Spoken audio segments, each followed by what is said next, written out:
history teacher. He's a lover of reading, especially books written by the church fathers and about the early church. And Cherise is about to begin studying to become an early childhood teacher. She enjoys spending time with children and using her creativity, especially when baking. Both of them are 22 years old and come from a Baptist background. They were confirmed and entered into full communion with the church on the 6th of January of this year and got married in the church 6 days later. So can we give a warm round of applause for Reuven and Cherise Kroff?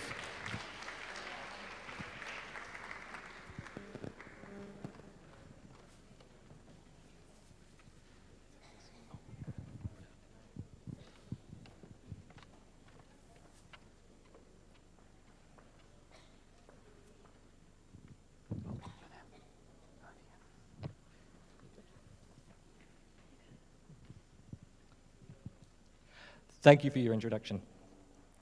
So, as was said, my name is Reuven Korff, and this is my lovely wife, Cherise. We have both been asked today to share our story with you on our coming to the Catholic faith. Now, it is hardly a conversion story to rival St. Paul's or even Scott Hahn's. Whatever the case, it is our little prayer that you might get some good from it. Our testimony.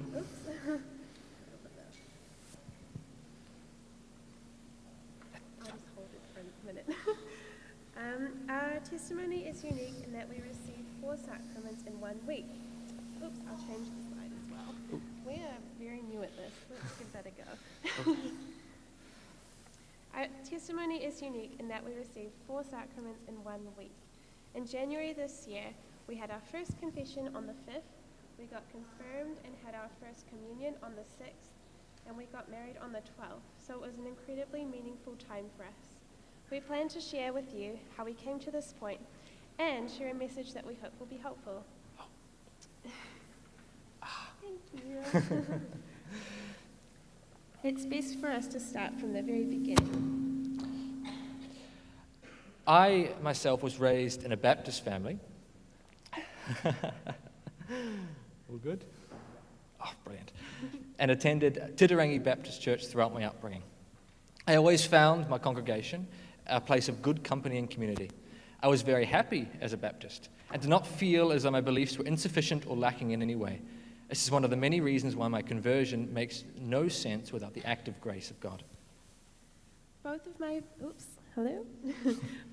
parents are Christians, but our family circumstances weren't ideal for raising children up in faith. My parents divorced when I was about 7 years old, so growing up I lived with my mum and 3 siblings. Christianity wasn't something that we actively engaged in together, and if I wanted to attend church, it would need to be on my own initiation. This being said, I've always considered myself a Christian. Our relationship began when I was 17, and Reuven had just turned 18. While most Christian women are looking for God-honoring men to spend the rest of their lives with, around this time, my number one hope for my future husband was that he would be funny.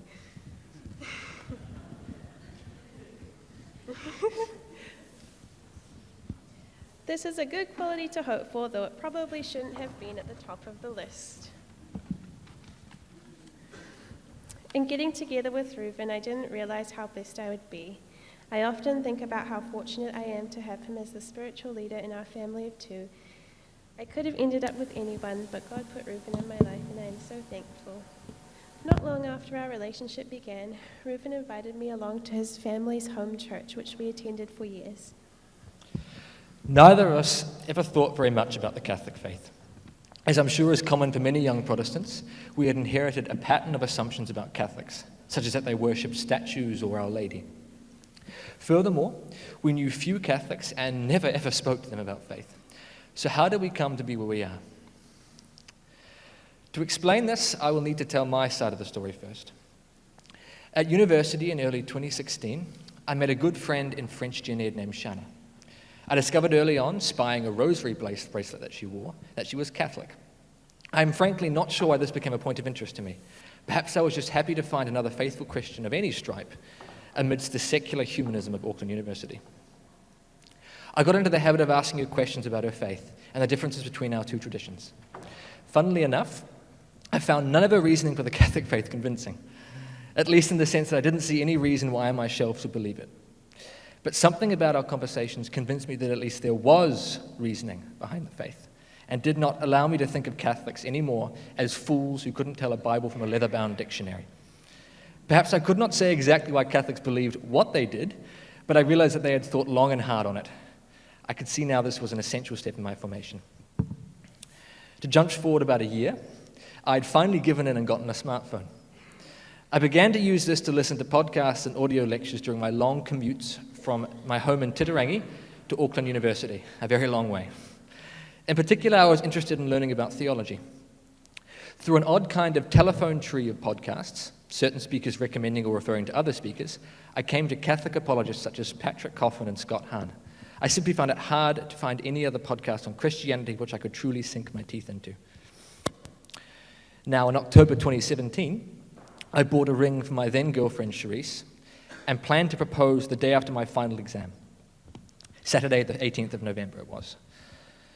Sometime during this last week, I remember walking up and down on the university library stairs, listening to podcasts in the downtime between study. That was how I relaxed, you see. I remember I was listening on a whim to a lecture simply titled The Eucharist by former evangelical Steve Ray. C.S. Lewis himself once wrote that a young man who wishes to remain a sound atheist cannot be too careful of his reading. The same certainly applies to those wishing to remain Protestant, though for me, of course, it was listening more than reading.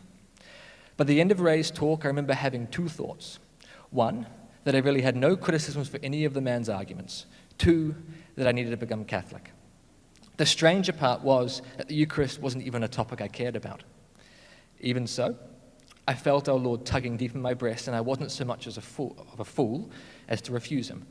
Needless to say, I wasn't very interested in my exams at that point. So I spent my university holidays then on a strange kind of frenzy, trying desperately, and perhaps somewhat impatiently, to understand where I was and where I was being pulled. For the former, I feverishly read page after page of the writings of Martin Luther and spent 5 or 6 hours, not all at a time, but over a certain amount of time, I'm speaking with my pastor, asking him bluntly why I should not become Catholic. For the... I also spoke with some Catholics that I knew about my experiences, but not knowing that many, I resorted on the whole to my old classics of reading and listening to dozens of hours worth of podcasts. Fortunately, none of my doubts stood very long when faced with the simple but fathomless truths of the Catholic faith. I knocked and the door was opened. As if I was some kind of pioneer, I discovered among many things the Church Fathers, the liturgy, and devotion to Our Lady. How can I explain the realization that I was a foreigner to my own history? Or how can I tell of my joy and my fear to hear the call of my Lord